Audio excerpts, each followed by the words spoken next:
इस वक्त की बहुत बड़ी खबर डीआई कब 2024 में बढ़ेगा कर्मचारी और पेंशनर्स का अगला महंगाई भत्ता क्या लागू होगा नया वेतन आयोग आइए जानते हैं। केंद्र सरकार के कर्मचारियों के लिए डीआई इस आधार पर कैलकुलेट होता है।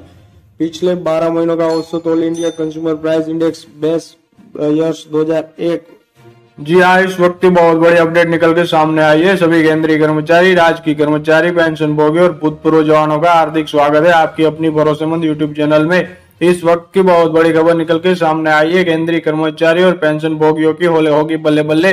जानते हैं खबरों को विस्तार से। सबसे पहले वीडियो को लाइक कर दीजिए क्योंकि आपकी लाइक ही हमारी मेहनत का फल होता है। साथ ही चैनल पर पहली बार विजिट किया है तो नीचे ब्लैक कलर के बटन को दबाकर चैनल को अवश्य सब्सक्राइब करें क्योंकि यही चैनल आपको सरकारी कर्मचारियों के रिगार्डिंग हर खबर सही सटीक तथ्यों पर आधारित दिखाता है।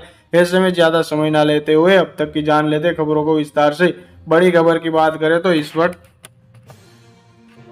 100 माइनस 115.76 डिवाइडेड बाई 115.76 इंटू 100। संयुक्त कमीशन डीआई 2023 केंद्र की मोदी सरकार ने केंद्रीय कर्मचारियों और पेंशनर्स के लिए महंगाई भत्ते और महंगाई राहत की दरों का ऐलान कर दिया है। जुलाई 2023 के लिए डीए में फिर से 4% की वृद्धि की गई है, जिसके बाद डीए 42% से बढ़कर 46% तक पहुंच गया है। इसका भुगतान नवंबर में 3 महीने के एरियर्स और भत्तों के साथ किया जाएगा। वही अगर अगला महंगाई भत्ता 2024 में बढ़ेगा। हालांकि अगली बार कितनी वृद्धि होगी यह एआईसीपी इंडेक्स के 6 माही आंकड़ों पर निर्भर करेगा। एआईसीपी इंडेक्स से तय होता है महंगाई भत्ता। दरअसल केंद्र सरकार द्वारा साल में 2 बार जनवरी और जुलाई में केंद्रीय कर्मचारियों और पेंशनर्स का डीए डीआर की दरों में संशोधन किया जाता है, जो कि एआईसीपी इंडेक्स के 6 माही के आंकड़ों पर निर्भर करता है। 2023 के लिए नई दरों का ऐलान कर दिया गया है और अब अगला डीए साल 2024 में बढ़ेगा, जो जुलाई से दिसंबर 2023 तक एआईसीपी इंडेक्स के आंकड़ों पर निर्भर करेगा।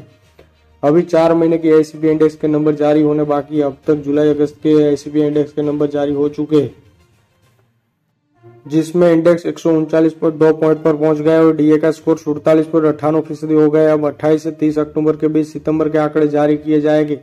अगर इसमें उछाल आता है तो यह अच्छा संकेत साबित होगा। इसके बाद अक्टूबर, नवंबर और दिसंबर के आंकड़े जारी होंगे और फिर जनवरी 2024 में कितना डीए बढ़ेगा यह तय होगा। हालांकि अंतिम फैसला केंद्र सरकार द्वारा लिया जाएगा। अगर डीए 50% हुआ तो क्या शून्य हो जाएगा?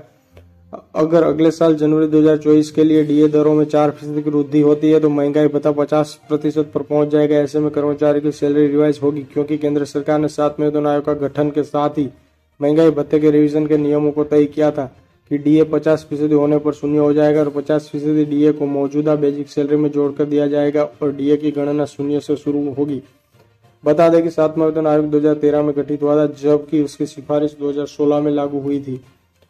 क्या 2024 में नए वेतन आयोग लागू होगा? मान लें कि अगर 50% पर पहुंचा तो शून्य हो गया। ऐसे में केंद्र सरकार को नए वेतन आयोग का गठन करना ही होगा या फिर सैलरी स्ट्रक्चर में बदलाव करना होगा और फिर सैलरी बढ़ाने को लेकर कई नियम लाना होगा। माना जा रहा है कि अगर अगले साल ऐसी स्थिति बनती है तो केंद्र सरकार लोकसभा चुनाव से पहले कर्मचारियों की सैलरी को लेकर कोई बड़ा फैसला ले सकती है। हालांकि अभी तक आधिकारिक पुष्टि नहीं की गई, लेकिन मौजूदा हालातों को देखते हुए अनुमान लगाया जा रहा है कि साल 2022 में संसद में सरकार साफ कर चुकी है कि सरकार का अगले वेतन आयोग के गठन को लेकर अभी तक कोई विचार नहीं है।